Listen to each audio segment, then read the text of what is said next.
হযরত আব্দুল্লাহ ইবনে মাসউদ রাদিয়াল্লাহু তাআলা আনহু বলেন, দুটি বিষয়ে নাজাত নিহিত রয়েছে, আর তা হলো খোদাভীতি ও বিশুদ্ধ নিয়ত।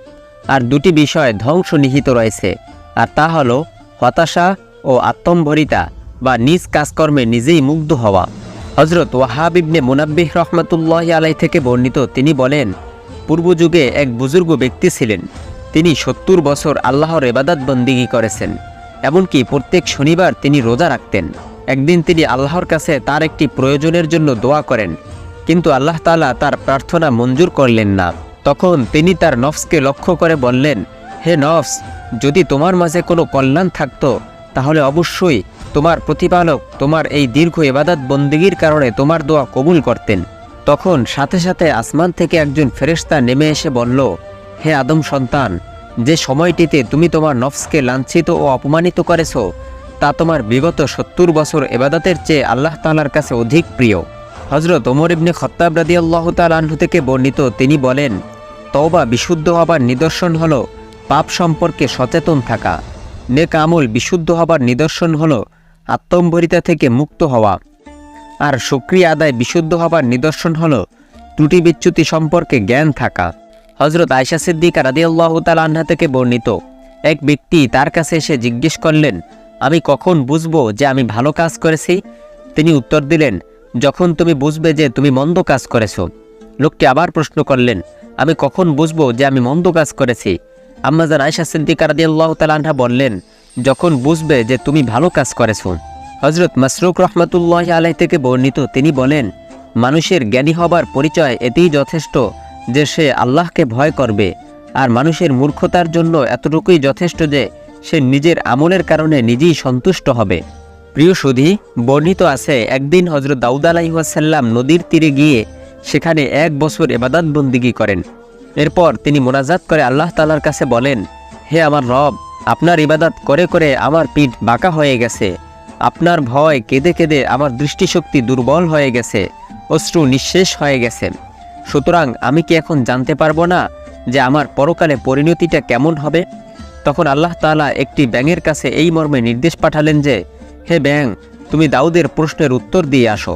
তখন ব্যাঙ নবী দাউদ আলাইহিস সালামের কাছে এসে বলল, হে আল্লাহর নবী, আপনি কি ১ বছর ইবাদত করেই আপনার প্রতিপালককে খোঁটা দিচ্ছেন? কে যিনি নবীরূপে প্রেরণ করেছেন তার শপথ করে বলছি, আমি ৩০ বছর যাবৎ ভূপৃষ্ঠের উপর আল্লাহর প্রশংসা ও তাসবিহ পাঠ করতেছি, অথচ এখনও আল্লাহর ভয় আমার শরীর কেঁপে উঠে। ব্যাঙের এই কথা শুনে দাউদ আলাইহিস সালাম কান্নাকাটি শুরু করলেন। হযরত শাবির রাহমাতুল্লাহি আলাইহি বলেন, এক আল্লাহওয়ালা ব্যক্তি পথ দিয়ে চলার সময় এক খণ্ড মেঘ তাকে সর্বদা ছায়া দিয়ে রাখত। অতঃপর একদিন এক ব্যক্তি এসে তাকে বলল, আমি আপনার এই ছায়ায় কিছুটা পথ চলতে চাই। তখন বুজুর্গ লোকটি আত্মম্ভরিতা ভরে বলতে লাগলো, তোমার মতো সাধারণ লোক আমার এই ছায়ায় হাঁটবে? তা কখনো সম্ভব নয়। এরপর সাধারণ লোকটি বুজুর্গ লোক থেকে পৃথক হয়ে অন্যত্র চলে গেল। তখন বুজুর্গ ব্যক্তির আত্মম্ভরিতার কারণে তার সেই মেঘখণ্ড চলে গিয়ে সাধারণ ব্যক্তিকে ছায়া দিতে লাগলো। হযরত ওমর ইবনে আব্দুল আজিজ রাহমাতুল্লাহি আলাইহি যখন মানুষের মাঝে বক্তব্য দিতেন, তখন যদি তার মধ্যে তিনি আত্মম্ভরিতার অনুভব করতেন, তখন সঙ্গে সঙ্গে বক্তব্য বন্ধ করে দিতেন, এবং যখন কিছু লিখতে শুরু করতেন এবং আত্মম্ভরিতা তার মনে তিনি অনুভব করতেন, তখন তিনি সেই লেখা ছিঁড়ে ফেলে দিতেন আর পাঠ করতেন, আল্লাহুম্মা ইন্নী আউযু বিকা মিন শাররি নাফসি, অর্থাৎ, হে আমার প্রতিপালক, আমি আপনার কাছে আমার নফসের অনিষ্টতা থেকে আশ্রয় কামনা করছি। হযরত ইবনে আব্দুল্লাহ রাহমাতুল্লাহি আলাইহি বলতেন, আত্মম্ভরিতা সহকারে সারা রাত নামাজ আদায় করার চেয়ে ঘুমিয়ে ঘুমিয়ে রাত কাটানো আমার কাছে অধিক প্রিয়। প্রিয় সুধী, বনী ইসরায়েলের এক যুবক সংসার ত্যাগ করে মানুষের কাছ থেকে পৃথক হয়ে যায় এবং নির্জন স্থানে আল্লাহর ইবাদত বন্দিগি করতে থাকে। তখন তার গোত্রের 2 জন ব্যক্তি তাকে বাড়িতে ফিরিয়ে আনতে যায়। পর তারা যুবককে বলল, হে যুবক, অত্যন্ত কঠিন কাজে তুমি হাত দিয়েছ, ধৈর্য ধারণ করে টিকে থাকতে পারবে না। যুবক বলল, এই নির্জন স্থানে অবস্থান করার চেয়ে আল্লাহর সামনে দাঁড়ানো অত্যন্ত কঠিন।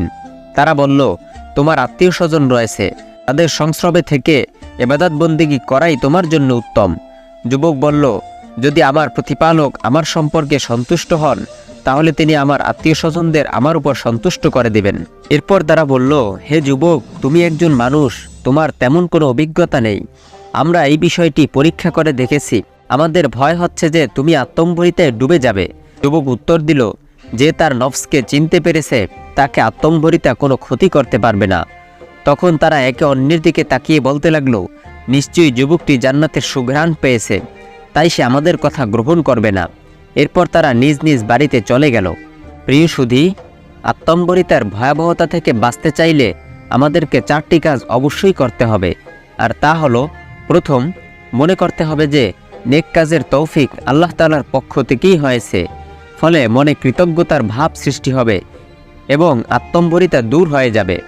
দ্বিতীয়, আল্লাহ প্রদত্ত নিয়ামতের দিকে খেয়াল করবে, ফলে নিয়ামতের কৃতজ্ঞতা আদায়ের চিন্তা মাথায় থাকবে এবং হৃদয়ের আত্মম্বরিতা সৃষ্টি হবে না। তৃতীয়, সর্বদা এই ভয়ে থাকবে যে হয়তো আল্লাহ তাআলা আমার আমল কবুল করবেন না, তখন অন্তর আমল কবুল না হবার ভয়ে ভীত থাকবে, ফলে আত্মম্বরিতা সৃষ্টি হবে না।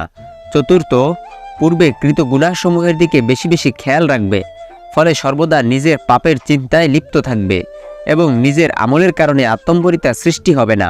হযরত মিকদাদ রাদিয়াল্লাহু তাআলা আনহু থেকে বর্ণিত, তিনি বলেন, আমি রাসূল সাল্লাল্লাহু আলাইহি ওয়াসাল্লামকে বলতে শুনেছি, তোমরা প্রশংসাকারীদের চেহারায় মাটি নিক্ষেপ করো। প্রিয় সুধী, আল্লাহ তাআলা আমাদের সকলকে আত্মম্বরিতার মতো ভয়াবহ গুনাহ থেকে হেফাজত করুন। আজ এ পর্যন্তই। আমাদের চ্যানেলে নতুন হয়ে থাকলে সাবস্ক্রাইব করার অনুরোধ রইল। ভিডিওটি ভালো লাগলে লাইক, কমেন্ট ও শেয়ার করে অন্যদের দেখার সুযোগ করে দিন। আসসালামু আলাইকুম ওয়া রাহমাতুল্লাহ।